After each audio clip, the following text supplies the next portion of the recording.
What's up, YouTube? I'm Mike, and today I'm back with part 4, I believe it is, of what it's like to go to prison.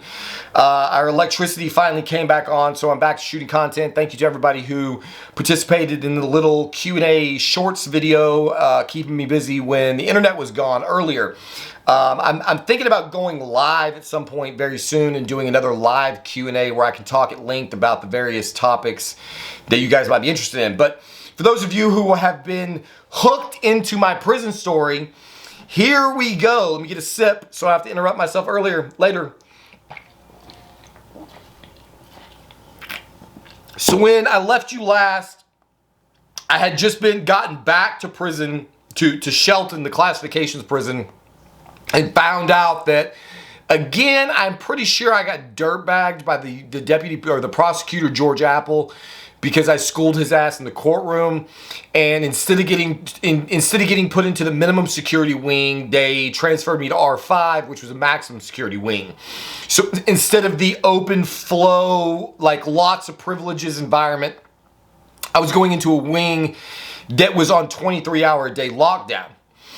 So obviously I was fucking pissed off about this, but what are you gonna do? I mean, there's nothing I can do. I have to just go where they tell me to go.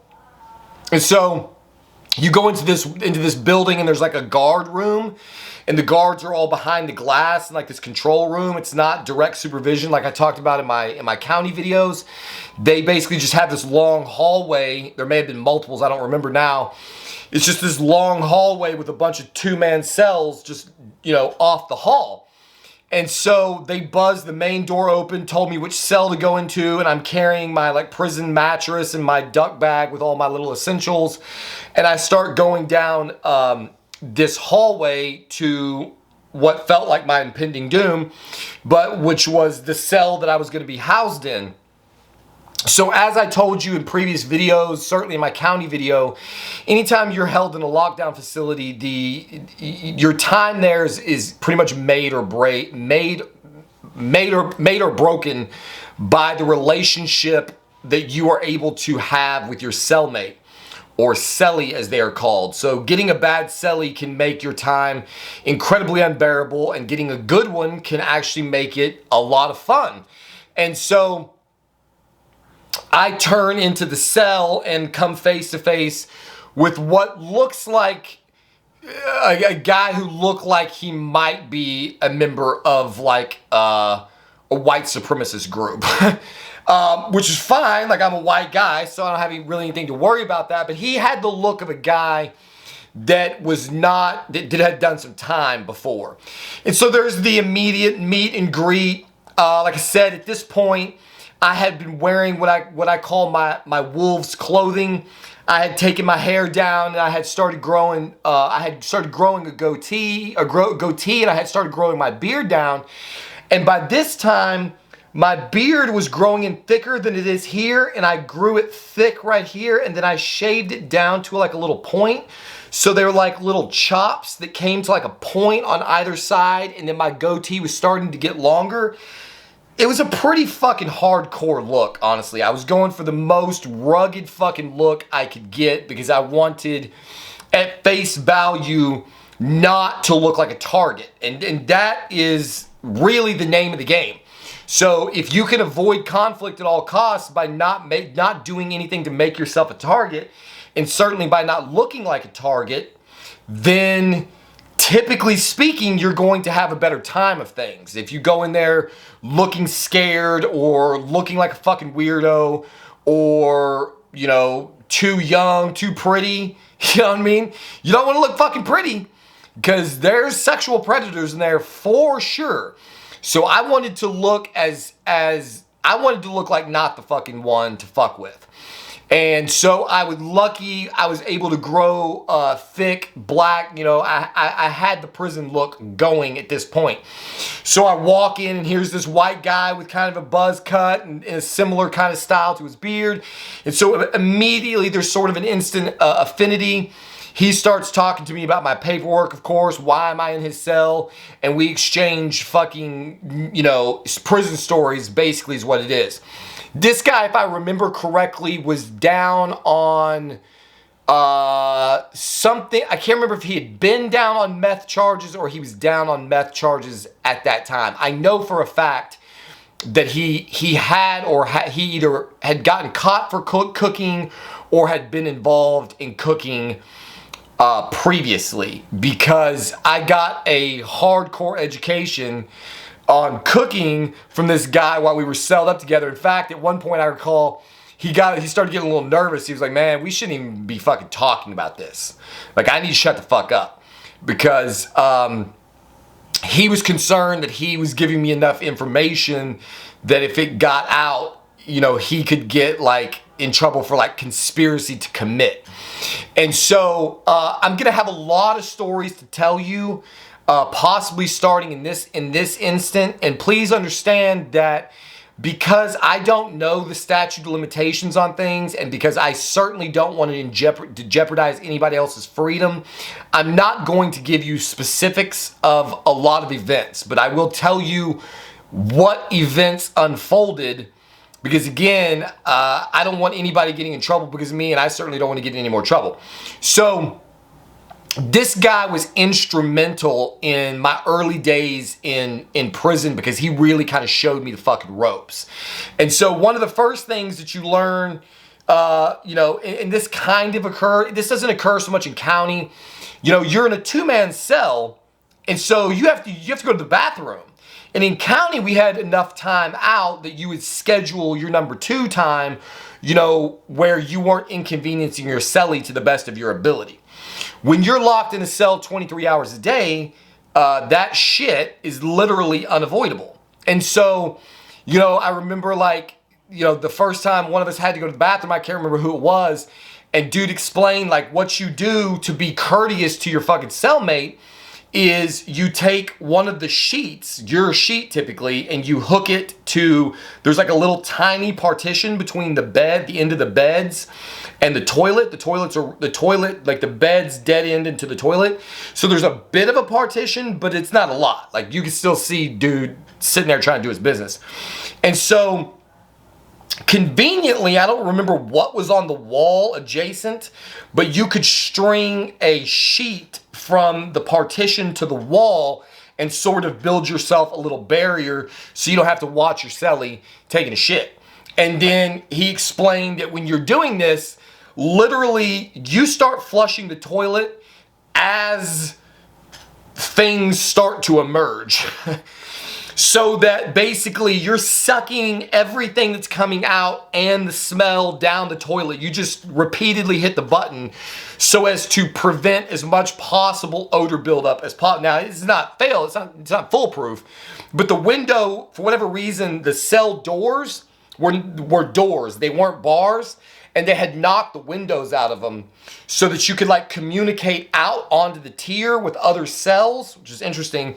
And they also played music all day long. So there was no TV in the cell. There was no, I guess we were able to get cards, but that was it.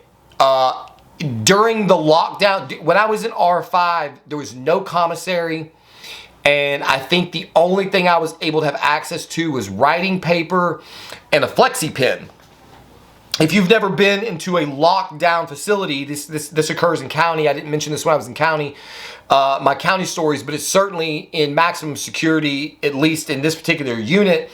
You're in maximum security, so you are considered the highest level of threat possible, and so they do not give you much of anything that you could possibly hurt somebody with.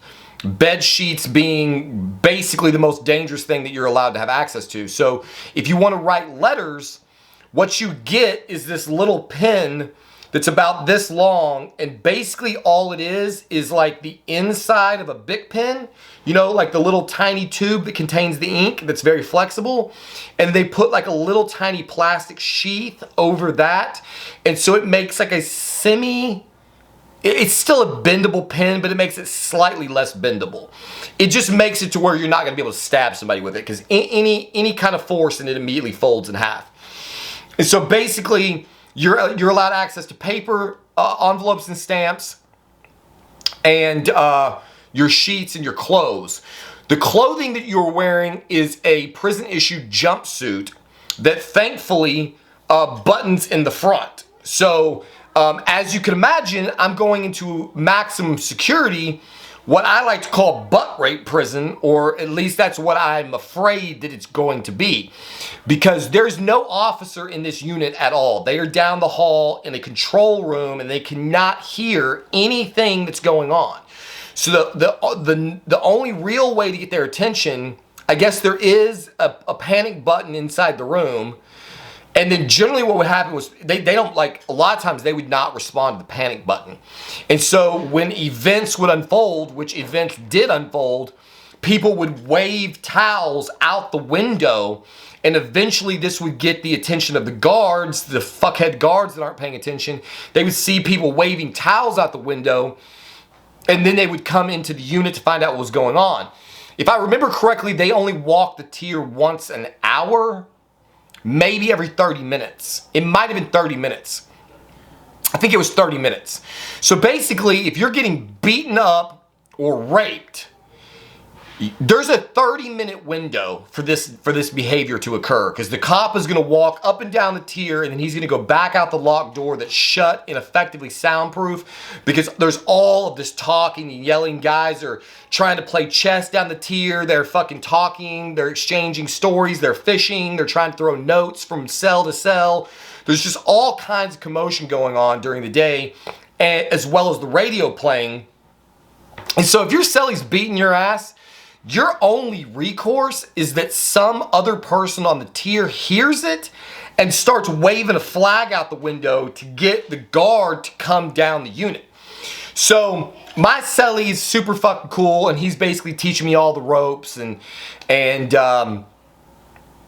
so, like, so far this is not half bad. The problem, however, is that it's 23-hour day lockdown. So again, you've got cards and letter writing, and eventually you can get to the library to get some books. You're allowed to have one or maybe two books in the cell, and that's it, man. That's it. We were supposed to get yard. You were supposed to get an hour of outdoor yard and an hour of indoor yard per day. And like I said in my previous video, they were always coming up with some excuse. We went outside in the month and a half or so that I was locked in there, I think one, maybe two times. This was, I was locked in there from the middle of November until the end of December, give or take. So it was snowing a lot, it was too cold, and they just didn't let us go outside. So the first experience that you have, I lost my clock. The first experience that you have after you meet your cellie, that is your first sort of real world prison experience, is what's called walking Mainline. Mainline is when they open the doors for you to go to Chow, for you to go to eat. All of the inmates are released at once, and you walk, for whatever reason, they call it Mainline. You walk in a line, sort of. You know, you have to walk on the walkway. It's not like an exact line, but you know what, you get the point. And you walk from your unit through a portion of the yard, across a courtyard, and into the cafeteria. Stationed at random intervals along the way, there will be guards. And these guards will arbitrarily pick different people to pat down. You are not supposed to be taking anything to or from the mess hall or the cafeteria. The reason being is that you are in a closed custody facility. The only person you're supposed to have access to is your cellmate. So when you walk Mainline, this is when the majority of the violence happens. So for example, let's say that somewhere on the tier, there is a person who has been convicted of a sex crime. They are not allowed to walk Mainline. There are a number of ways that this person may be dealt with when they are in this particular unit, if they have chosen not to go to protective custody. If they're not in protective custody, then what they are trying to do is fly under the radar, because there are little to no privileges in protective custody. And so they're trying to fly under the radar and walk Mainline and be able to have yard and rec and all of these different things. Leave their cell. if somebody finds out that there is a rapo who's walking Mainline, then he will likely get targeted by a gang member or someone is likely to target him somewhere along this pathway leading to the mess hall or potentially in the mess hall itself. And so guards will arbitrarily stop you to frisk you to see if you are potentially carrying a weapon that you have manufactured into Chow Hall, mess hall, whatever, to cafeteria, with the intention of using it to fucking attack someone. So when you get into the cafeteria, there's then a single file line that goes down along a wall. It's like a giant cafeteria. And you stand in line going down a wall, and then you go through basically the cafeteria line, and there's prisoners behind there who work the cafeteria who just dole out all of your food. And again, the prison food is already much better than county. When you come out of the line from getting your food, you are in classifications, you are not allowed to choose where you sit. So there's a guard that's basically filling tables one by one. As you come out of the line, you sit in an orderly fashion around the table and you sit wherever you are instructed to sit. You have at a maximum of 15 minutes to eat your food. And I mean a maximum. Depending on the mood of the guard at that particular day, you may have less time. And when they decide that you're done fucking eating, you're done eating. They will fucking borderline assault you if you do not immediately pick up your tray. So when the guard will go around to the tables in reverse order that they were seated and say, trays up. And when the guard says trays up, you fucking drop your fork and you pick up your tray, or you are going to have consequences immediately, and they're very, very physical with you if you disobey any direct order. So I'm telling you, there were days where we got maybe 7 minutes to eat our entire meal. So when you sit down at that table, there is no talking, because you are fucking shoveling that food into your face as fast as you can get it in there, because you do not have commissary. So the only thing you eat when you are in R5 classifications at Shelton Prison in Washington State is whatever is on the menu, and you either eat it or starve. Just about every single time that I went to the Chow Hall, a fight broke out. Almost every time. It was one of the most surreal experiences I have ever had in life, because it is so primal inside of these facilities, you have no idea. There is literally, you will be sitting inside the Chow Hall, and there will literally, maybe not everyone is sensitive to this. I was very sensitive to it. I'm sure some people are going to comment about this below. There will literally, all of a sudden, there will be a feel. It's like a vibration in the room. And it's like you kind of start looking around. Like you can just feel some shit's about to pop off. The guards usually can sense it. And most often, within 30 seconds of you getting that feeling, boom! I mean, it will just go down fast. One of the most savage things I ever saw when I was in Shelton was this guy was sitting at the table, and it was one of those days where we're all just head down eating, and you start to kind of get and I don't know if it's because somebody knows what's going to happen, and maybe there's like some whispering. I don't know what causes this feeling to transmit throughout the facility, but you just start to feel it. I don't know how else to explain it. And all of a sudden, out of the blue, this guy grabbed the rest of his tray, stood up, and just smashed the guy next to him as hard as he could right in the face with his tray. This guy starts tumbling off the little metal seat he's sitting on, and the guy who hit him grabs the tray, hits him with the tray a couple of times till it like comes out of his hand, and then just starts beating the absolute shit out of this guy. I mean, it's just like dogs in a dog park. Like the amount of time between everybody's chilling and eating to somebody is catching potentially a life-threatening beatdown, it's just like that. It just flashes and off they go. And then of course the guards come running in and do whatever they can to break it up. Everybody has been screamed at. Do not fucking move. Do not get out of your chairs. because they don't want anything, a riot to break out or whatever. And in some form or fashion, it almost every meal, it felt like something popped off. So this could be anything from, like I said, a rapo getting dealt with. It could be hits that are put on people because of missions that are jumping into gangs. There's a litany of reasons why violence could go down. And in the mess hall was like the #1 place it went down. So once you don't get killed in the mess hall, once you survive your meal, and then you're ordered to pick up your tray, which 9 times out of 10, you're not done. So you're ordered to pick up your tray, and you go and you throw it away, and then you walk back to your unit. On every tray, for some reason, there's a piece of fruit, which is very difficult to try to eat your whole food and say like a fucking apple or an orange in 7 minutes, or 15 minutes. Like, you have to be moving. And so a lot of us, myself included, would be fucking hungry. I mean, you're going to be hungry in there. There's no two ways about it. And so a lot of guys would try to smuggle their oranges back to their unit. And so when you're leaving the chow hall, you go out of the cafeteria and down this hall, and along the wall, there's usually 3 or 4 prison guards who are basically just trying to read your face and your body language, and they're trying to ascertain whether or not you are smuggling.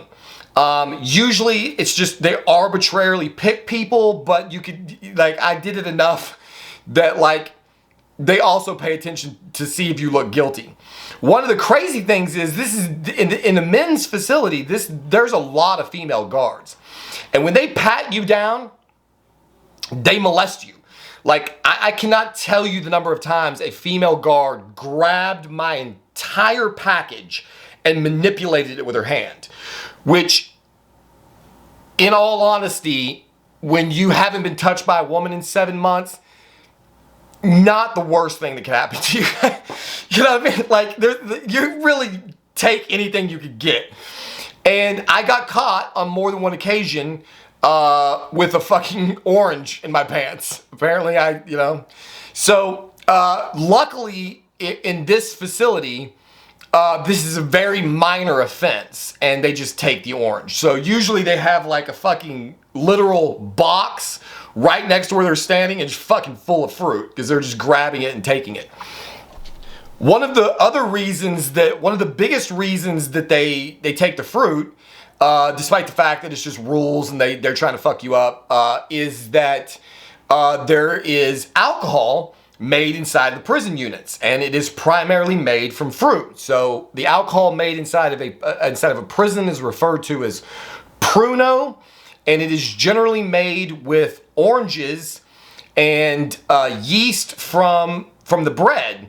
There's a variety of ways to do this. I got a crash course in this. Maybe I'll make a separate video, but the Cliff's Notes version is you get a starter, which is if you can get somebody who's got yeast from the kitchen or a shit ton of bread, and you put it inside of a Folgers coffee can, plastic Folgers coffee bottle, whatever, and you start it fermenting. You start the process of the yeast rotting or whatever, fermenting inside this thing with the liquid and bread. It's this nasty thing. They call that a starter, and then they add that to a big ass trash bag full of oranges, for example, which starts the ferment. The yeast consume the carbohydrates in the oranges, and the yeast byproduct is alcohol. So it's the same thing that happens in our cells. When you go to the gym, the byproduct of aerobic, I forget, when your cells do their work, and you start to get the burn in your muscle, it's because the byproduct of cellular work in the human body is lactic acid. Whereas in the yeast microorganism, the byproduct of their aerobic work is alcohol. And so the yeast and the sugar slowly becomes alcohol over time. And so this can be brewed in such a way that it can be extremely potent. And when it's brewed improperly, or when it's ingested in high quantities or before everything takes, apparently it can lead to vision loss and vomiting and all kinds of shit. So they obviously try to restrict the flow of fruit into the units to prevent people from making Pruno. So that's what it's like in prison going to the Chow Hall. The only other time you're allowed out of your cell, we did pretty consistently get 1 hour out of our cell to go to the indoor rec. Inside the indoor rec, there is 2 full court basketball. I think it was 2 full courts, and they had like foosball tables, a few pool tables. I don't think in classifications we had access to weights. I can't recall. For the most part, it's basically standing around playing basketball. The chances that, they had ping pong tables. I played a little bit of ping pong. You know, like you're only in there for an hour and it's like 100 people. So all of the games and tables fill up very quickly. You're lucky if you get to play. If you don't know somebody or have any clout, you know, chances are you're not gonna get to play. When you go to outdoor rec, which like I said, there's only like 2 times that happened. They were playing pickleball, which is kind of like tennis, except with a plastic ball and what looks like oversized ping pong paddles. I played a couple times. It's actually pretty fun. You could walk track. You could do pull-ups on like a pull-up bar, shit like that. It's just basically movement. And that's all of the yard you could do. And like I said, we got that 2 times in the month and a half I was there. So the vast majority of the time you are locked into your cell with your cellmate, playing cards, interacting in whatever way you can, writing letters, reading books, sleeping a lot. You sleep a lot to pass the time. And that is it. The only other thing that you can get out of the unit for is to go to GED class and or to religious services. So I have mentioned, I think a couple of times on this channel, that I graduated in '99, and that is actually not true. I was set to graduate in '99, but I had actually enlisted in the Air Force. And then I met a girl and I decided I didn't want to go to the Air Force, and I tried to back out, and the Air Force recruiter told me that it was too late. I'd already taken my oath of office. I can't remember if I made a video about this. If I haven't, I might make a video about this too. My joining the military experience. I've had every experience, I'm telling you. So when he told me, he was like, look, it's too late. You've already taken your oath. The day you graduate high school, you become government property. Which he shouldn't have told me, because I found out that if you drop out of high school, then you can't join the Air Force. And so a little over halfway through my senior year, in an effort to dodge going to the military so that I could stay with my girlfriend, I just dropped out of high school. I was set to graduate with honors. I was in every AP class. I had 3 or 4 college credits already. I mean, I had a lot going for me educationally, and I just flushed it down the toilet because I was not going to be forced to go to the Air Force. So because I did not have a high school diploma, they would not release me from prison. In fact, I don't think they'll release you from the classification unit until you get your GED. And so in the first couple of weeks that I was there, one of the things that I had to do was go to GED classes. The first thing that happens is that you sit and you meet with a counselor who again puts you through, like I told you about the classification process, but you also meet with them again and you talk about, do you have any family in the state? Because if you do, they try to put you in a prison close to your family, because it's important for you to be able to have visits and stay connected to the real world, because they want you to get out and go back to being a productive citizen. They don't want you to become institutionalized, which is what happens when you spend extended periods of time in a prison facility without access to people who are still living real lives. I had no family members in the state, so that didn't really apply to me. And they tell you basically these are the different prisons that you are classified to. These are in my case, these are the minimum security facilities that are available. And this is like kind of what they're all about. These are the work programs they have. and then you are free to pick where you would like to go, and then they make their best effort to put you into that facility so that, again, your time will be as productive as possible, I guess. And so there were a lot of different facilities to choose from, but I had moved to Washington State because I wanted to be close to the coast. I wanted to be in the pine trees. I wanted to be hiking. And I found out that they had a prison unit called OCC, Olympic Correctional Facility. And the prisoners there are employed by the Department of Natural Resources. And what they do while they serve their time is they're lumberjacks. They cut timber down and they plant trees and they hike mountain roads and they do roadside cleanup, and they basically spend their entire day in the national forest or in the forest land, hiking up in the mountains and cutting trees down. And so I was like, holy shit, like, I can spend all of the time that I have to spend in prison, like, doing what I came here to do, which is hiking and being in the mountains and being in nature. I couldn't fucking believe it. And I was like, I definitely want to go to OCC, which worked out in my favor, because what I didn't know is that it due to the nature of this particular prison, it's one of the most restrictive minimum security prisons in the entire state.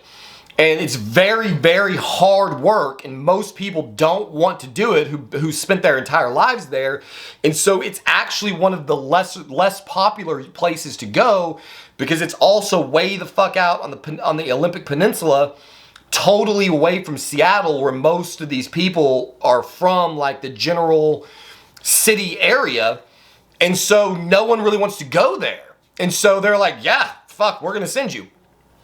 So at this point, it becomes a waiting game, just trying to get out of Shelton and onto the chain bus to go to the prison that I'm supposed to be going to. So I met with a counselor to make sure that I was psychiatrically stable enough to go to minimum security, to be able to go and do work. They made sure, obviously, I was not on any controlled substances, because when you go to minimum security prison, there's no Mainline. You don't get access to the same medicines. Like if you are dependent on any kind of medicine, then you have to go to medium security. They have no real medical facilities in the minimum security prisons. So I had to go through the final vetting process of determining that I could in fact go to minimum security, and all of that was processed, and then it became a waiting game as to when I would go. So to wrap up this video, at the end of about the first week or so that I was there, the guy that I had been celled up with was being released. He was going to prison, and so he was taking one day, they said roll it up, and hey, he's like, best of luck to you, dude. And he went off to whatever prison he was going to. And so I was in the cell for like maybe that night by myself, and the next morning, early in the morning, the door opens, and I look out the cell door, and here comes my new cellie. And like, I don't want to be critical or judgmental of people in general, but I think most of you out there understand that there's a certain look that a lot of pedophiles have. You could kind of just tell when you look at a dude that something is not right about this guy. And so at first glance, when this guy starts walking down the tier, I see a young guy, very skinny, he's not bigger than me. He's kind of goofy looking. And so at first I'm like, oh, thank God. Like, at least it's not like somebody that looks intimidating who's getting ready to get put in my cell, because I've had this really good experience so far. And now it's like, again, every time you get a new cellie, the whole thing could fall apart if you get the wrong guy to live with. And so at first I'm like, okay, cool. And the closer this guy gets, he's got like the big old glasses on that look like thick Coke bottles. His hair's like all bedhead looking. And there's just like a feel to this motherfucker And I'm like, oh boy, this shit's probably not going to be good. Because if this guy is a pedophile, I have a job to do. And if I do this job, I could get in trouble and get caught. And I could lose classification points. And instead of getting to go up in the mountains all day and cut trees and have a blast hiking and living in the wilderness, I could be locked up in a minimum security facility. And if I'm right, and this guy's a weirdo, and I don't do something about it, I could be the one catching a fucking beat down. And so here we go again. It's like every time things start to look up, some shit comes along and it's like, here we go. Here's your next fucking test. Welcome to the big house. So I think I'll leave it right there, and I'll come back in the next episode and tell you what went down with my new cellie and how things progressed in my prison experience from that point on. So as always, thank you for watching, and we'll see you on the next one.